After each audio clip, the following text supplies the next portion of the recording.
hair diseases in general. Today's topic is on recent advances in the pathogenesis and therapy of alopecia.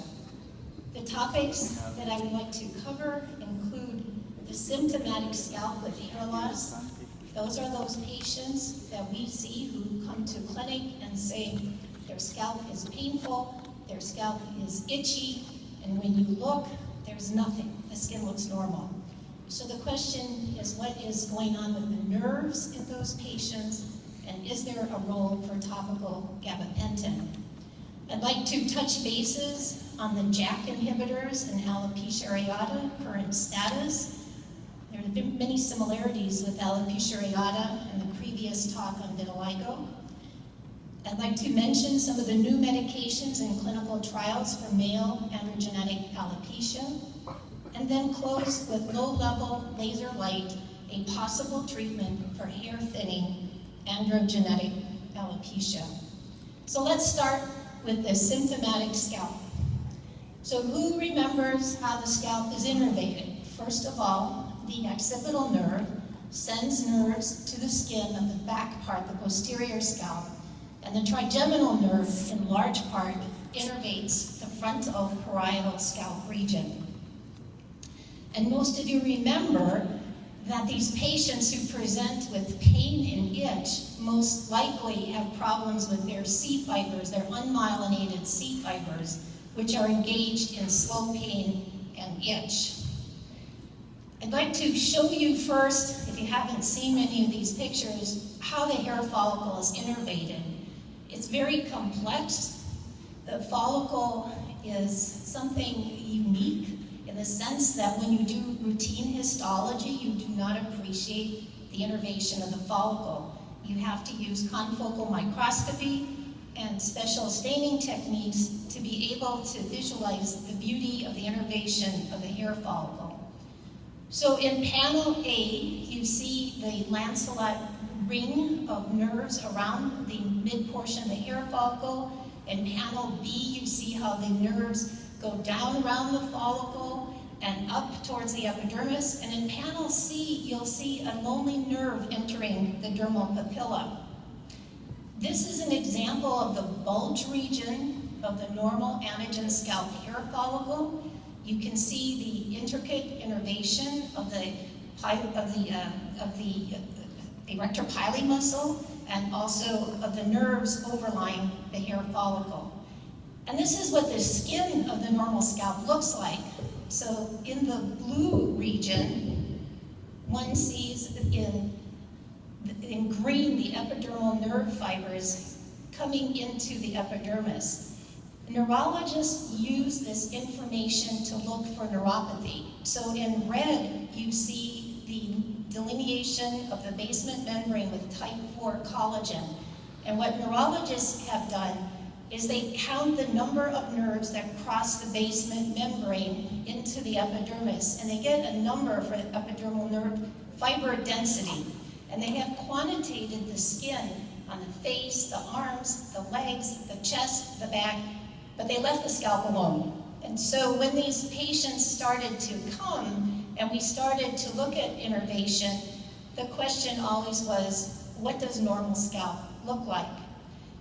So one other question was, if you have these two nerves innervating different regions of the scalp, and when you use intralesional steroids to inject patients with alopecia areata, we all know the lower posterior scalp hurts much more. That ophiasis region is much more painful with injections. So this is an example on this picture of the normal occipital scalp demonstrating a very high density of nerves, those green fibers, crossing the red line there, the basement membrane, into the epidermis.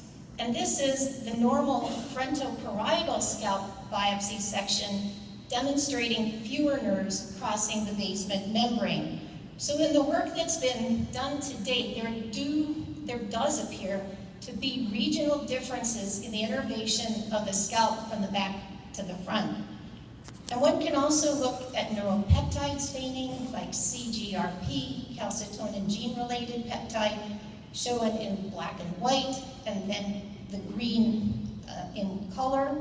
And also one can look at other neuropeptides like substance P, again in white and a gray-black background, and then in green.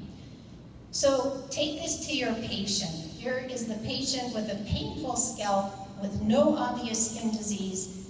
Scalp health is good, and you've ruled out allergic contact dermatitis. There's no evidence of sensitivity to fragrance, preservatives, or other chemicals found in conditioners, shampoos, sprays, gels, mousse products. And you do the biopsy, and you see something like this, where, again, the blue up in the top, you can see the epidermal nerve fibers, and they don't look too bad. And then you look at the skin in a different way, and you stain for mast cells, which again, using this technology, these techniques, you can bring them out much better. And you'll see in the lower portion here that there is significant mast cell degranulation. So the approach to this type of patient would be to keep this patient on daily antihistamines in an attempt to modify the inflammatory component from the mast cells and the mast cell degranulation. But then there's the other kind of patient, like the patient with dermatomyositis, who manifests with significant scalp involvement in pruritus that's very difficult to manage and produces intense discomfort. Those patients, and here's an example of a case report that was recently published, of a 40-year-old Caucasian female with a diagnosis of dermatomyositis for 5 years and severe scalp pruritus of 4 years. This again is to remind you what normal is like. You have the red basement membrane, the nerves crossing over from the subepidermal plexus into the epidermis, and this is what was seen in this patient.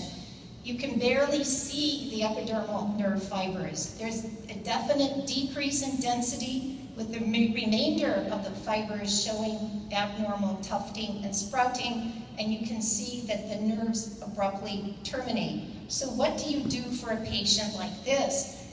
The possibility of using gabapentin or other medications that neurologists use more frequently to treat neuropathic pain may be of benefit.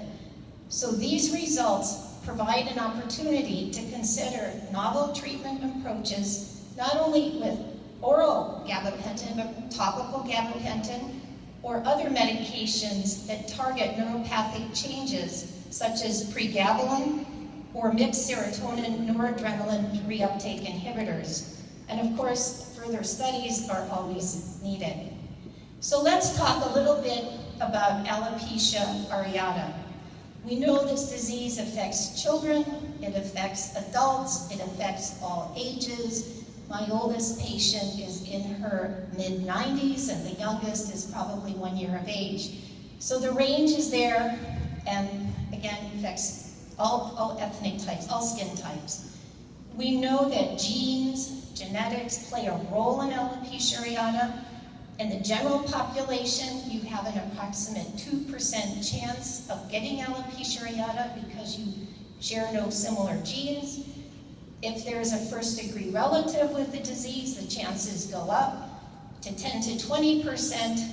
And interestingly, in identical twin pairs, the concordance is 55%. So there is, again, a very large environmental or other component to this disease in those patients who have 100% similar genes. So several years ago, the National Alopecia Areata Registry was started to better understand this disease, to find treatments and a cure. And the registry principal investigators range from Dr. Cristiano and the New York City group at Columbia to Dr. Norris, holding his hand up there, from the University of Colorado, Dr. Price from the University of California, San Francisco, myself, and the principal investigator, Dr. Madeline Duvek from Houston. This registry provided over 1,000 cases for research purposes, and the expert team at Columbia, Dr. Cristiano and her team, identified 8 genes that contribute to this disease.